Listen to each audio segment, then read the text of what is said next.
అందరికీ నమస్కారం. Welcome back to our channel. On passive family members అందరికి కూడాను హ్యాపీ మార్నింగ్. అదేవిధంగా అందరికీ కంగ్రాచులేషన్స్. ఈరోజు ఈ వీడియోలో మనం చాలా ఇంపార్టెంట్ అప్డేట్స్ గురించి మనం ఎలాంటి వర్క్ ఇప్పుడు కంప్లీట్ చేసుకోవాలి అనేటటువంటి మన రెస్పాన్సిబిలిటీ ఏంటి, నిన్న అఫిలియేట్ అనే దానికి మనం ఎందుకు సైన్ చేసాము, అక్కడ ఉన్నటువంటి ఇన్ఫర్మేషన్ ఏంటి, ఎందుకు అంటే కంపల్సరీ అది చదువుకున్న తర్వాతనే మీరు కన్ఫర్మ్ చేసుకోండి అని కూడా మనకు బ్యాక్ ఆఫీస్లో చెప్తూ ఉన్నారు. కాబట్టి అక్కడ ఉన్నటువంటి విషయం ఏంటి, మన విధి విధానాలు ఏంటి అనే విషయం గురించి ఈ వీడియోలో తెలుసుకుందాం. ఫస్ట్ టైం నా ఛానల్ ఎవరైనా చూస్తూ ఉన్నట్లయితే సబ్స్క్రైబ్ చేసుకోండి. కంటెంట్ నచ్చింది అనుకుంటే మర్చిపోకుండా లైక్ చేయండి. Thank you very much. నిన్నటి నుంచి మనకు అఫిలియేట్ అనేటటువంటిది అంటే ప్రొసీడ్ అనేటటువంటి ఒక విండో లాంటిది ఒక పేజ్ కనిపిస్తుంది మనం ఓఈఎస్లోకి లాగిన్ అయితే. ఇక్కడ ఇంకా కొద్దిమందికి డౌటు, ఈరోజు కూడా ofounders.netలో నుంచి చెక్ చేసి మాకు కనిపించట్లేదు.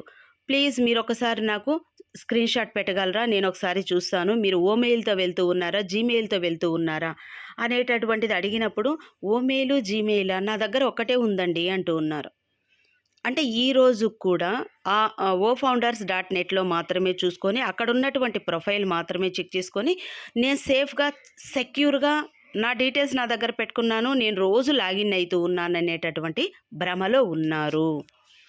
అలాంటి వాళ్ళంతా ఫస్ట్ మీరు ఓఈఎస్లోకి మైగ్రేట్ కండి. ఓఈఎస్లోకి వెళ్ళిన తర్వాత అక్కడ మీకు యాన్ అఫిలియేట్ అనేటటువంటిది ఉంటుంది. అది ఓఈఎస్లోకి మైగ్రేట్ కావాలి అంటే omail.ai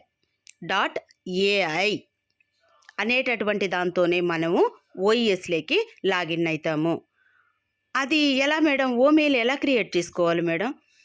నేను ఫస్ట్ ఇంతకుముందు వీడియోలో ఒకే ఒక విషయం చెప్పాను. ఎందుకంటే ఓమెయిల్ అనేది మళ్ళీ మీరు సపరేట్గా క్రియేట్ చేసుకోకున్నా మీ జీమెయిల్కు ముందు ఉన్నటువంటి మీ జీమెయిల్కు ముందు ఉంటుంది కదా @ అనేటటువంటి దానికి ముందున్నటువంటి వాల్యూను అక్కడ ఇచ్చేసేయండి. మీరు బాగా గుర్తుపెట్టుకోవడానికి బాగుంటుంది. మీరు మర్చిపోకుండా డిఫరెంట్గా పెట్టుకుంటే మళ్ళీ మర్చిపోతారేమో అని. కానీ గుర్తుపెట్టుకునే వాళ్ళకు ఎవరిష్టం వాళ్ళది.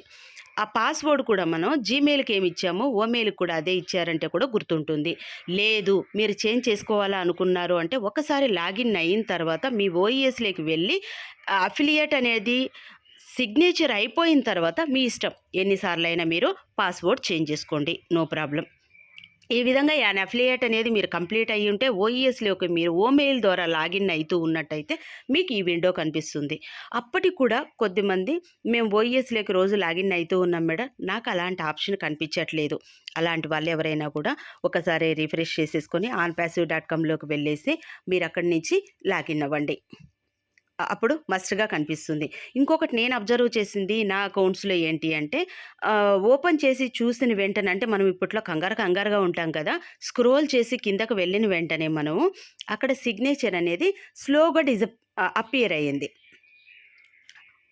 అలా కూడా వెయిట్ చేద్దాం మనం.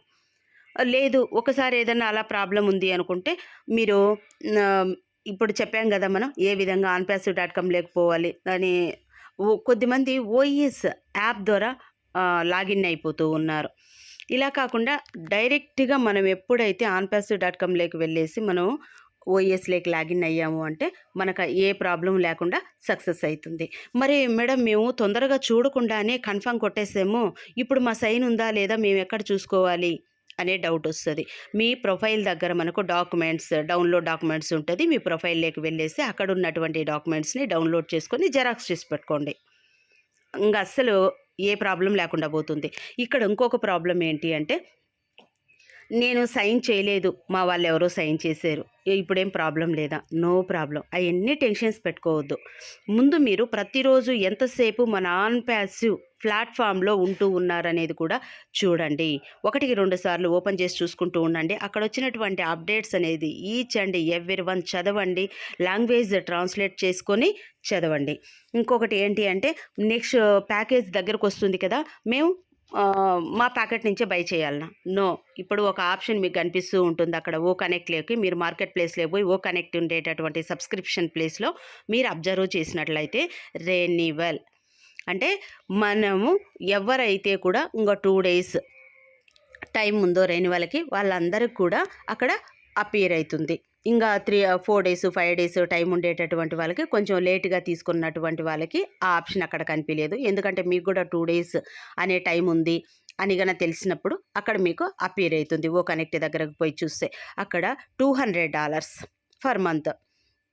మరి అలాంటప్పుడు ఈ 31st లోపల గన మనం తీసుకున్నాము అంటే, ఎప్పుడు తీసుకున్నా ఇంతకుముందు తీసుకున్నటువంటిది ఈ మంత్ 31st వరకు తీసుకున్నటువంటిది 3 మంత్స్ వరకు వ్యాలిడిటీ ఉంటుంది అని చెప్తూ ఉన్నారు కదా!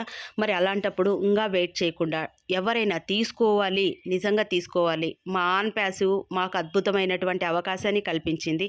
ఈ అవకాశాన్ని మేము సద్వినియోగం చేసుకోవాలి అనుకుంటే మాత్రం 100కు 1000% ఒక మంచి డెసిషన్ తీసుకోండి. ఎందుకంటే ఇంగా 3 మంత్స్ ఎక్స్టెండ్ అయ్యి చూసే కాడికంటే ఎవ్రీ మంత్ మనం అందరితో పాటు నడిచామంటే మనం కూడా హ్యాపీగా ఉంటాము. కమిషన్స్ అంటారా? కమిషన్స్ వచ్చేసి ఎవరికైనా టీమ్ ఉన్నటువంటి వాళ్ళకి అదంతా కూడా మనకు జీవీ రావు గారు గానీ, మన ఆర్‌కే రెడ్డి సార్ గానీ, మన లీడర్స్ కానీ చాలా వివరంగా నిన్న మీటింగ్‌లో చెప్పారు. వీటన్నిటి గురించి కూడా నెక్స్ట్ వీడియోలో మనం మాట్లాడుకుందాం. ఇప్పుడు ఏంటి అంటే అఫిలియేట్ అనేటటువంటి విండో కనిపిస్తుందా లేదా, అక్కడికి వెళ్ళిన తర్వాత మన సిగ్నేచర్ ఉందా లేదా అనేది చూసిన తర్వాత కన్ఫర్మ్ చేసుకోండి, డాక్యుమెంట్స్ డౌన్లోడ్ చేసుకోండి. ఇక్కడ అఫిలియేట్ అనేది ఎందుకు మనం ముందు పెట్టున్నాం కదా, ఇప్పుడు ఏంటి ప్రాబ్లము అంటే, మనకు మన CEO గారు 2-3 టైమ్స్ ఈ మధ్య వెబినార్స్‌లో చెప్పినటువంటి విషయము, మన దిలాన్ సార్ కావచ్చు, మనకు లీడర్స్ అందరు ఇచ్చేటటువంటి సజెషన్, మన కంపెనీ నుంచి వచ్చేటటువంటి ఒక హ్యాపీ న్యూస్ గురించి, మనం తీసుకునేటటువంటి ఎలాంటి యాపిల్స్ గురించి అయినా కూడా స్క్రీన్ షాట్స్ కానీ, బహిరంగంగా మాట్లాడడం కానీ, అంటే మన కంపెనీ విషయాలు ఎవరైతే బయటికి స్క్రీన్ షాట్స్ కానీ, మెసేజ్ రూపంలో కానీ, వాయిస్‌ల రూపంలో కానీ ఈ విధంగా బయటికి పంపిస్తూ ఉంటారో ప్రతి ఒక్కటి కూడా మీడియా అనేది ట్రాక్ చేస్తూ ఉంటుంది. మనం ఎవ్వరం షేర్ చేసినా కూడా, అంటే వాట్సాప్ కానీ, ఫేస్‌బుక్ కానీ, ట్విట్టర్ కానీ ఇలాంటి వాటిల్లో ఎక్కడ కూడా మనము మన కంపెనీ గురించి, ఇది మన ఓన్ కంపెనీ అయితే కంపల్సరీ మనం ఏ విధంగా అయితే ఒక మంచి విషయాలన్నీ కూడా బయటికి బహిర్గతం కాకుండా కాపాడుకుంటామో, అలానే మన రెస్పాన్సిబిలిటీ ఇది. మనం ఒక పెద్ద కంపెనీలో భాగస్వామ్యం అయ్యి ఉన్నందువలన మనము ఈ కంపెనీ రూల్స్ అండ్ రెగ్యులేషన్స్ పాటించవలసినటువంటి రెస్పాన్సిబిలిటీ 100% బాధ్యత మనకుంది. ఆ బాధ్యత ఏంటి అంటే, ఎక్కడ కూడా సోషల్ మీడియా ప్లాట్ఫామ్లో మనకున్నటువంటి స్క్రీన్ షాట్స్ కానీ, మనకున్నటువంటి ఇన్ఫర్మేషన్ కానీ, ఏదైనా యాపిల్స్ మనం తీసుకున్నటువంటి వాటి గురించి కానీ చర్చించడాలు, డిస్కషన్ చేయడాలు, మీటింగ్స్ పెట్టడాలు, ఎక్కడ పడితే అక్కడ షేర్ చేయడాలు చేశారు అంటే మీడియా మనల్ని ట్రాక్ చేస్తూ ఉంటుంది. మనకు వితౌట్ మెసేజ్ ఇంటిమేషన్ లేకుండానే మన ఐడిని టర్మినేట్ చేయబడుతుంది అని మన లీడర్స్ కానీ, మన CEO గారు కానీ చెప్పడం జరిగింది. కాబట్టి ఇప్పుడు మనం సైన్ చేసాం. ఇప్పుడు మన కంపెనీ టర్మ్స్ అండ్ కండిషన్స్కి లోబడి పని చేయవలసినటువంటి అవసరం మనందరికీ ఉంది. కాబట్టి ప్రతి ఒక్కరికి కూడా ఆల్ ది బెస్ట్.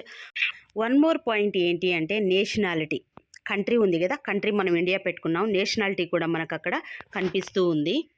మన ప్రొఫైల్లోకి వెళ్ళి ఎడిట్ చేసి మనం అక్కడ నేషనాలిటీని అప్డేట్ చేసినా కూడా తీసుకోవడం లేదు. యాజ్ యూజువల్గా మళ్ళీ లాగిన్ అయ్యి చూస్తే మనకు అది ఎంటీ కనిపిస్తుంది. ఆ కాలము నో ప్రాబ్లం, అది కంపెనీ అన్నీ కూడా అడ్జస్ట్ చేస్తుంది. దాని గురించి కూడా మీరు టెన్షన్ పడిన అవసరం లేదు. ఎందుకంటే ఆల్రెడీ మనం కంట్రీ అంటే ఇండియా పెట్టేస్తున్నాం కాబట్టి ఇబ్బందే లేదు అసలు. అందరికీ all the best. Thank you very much.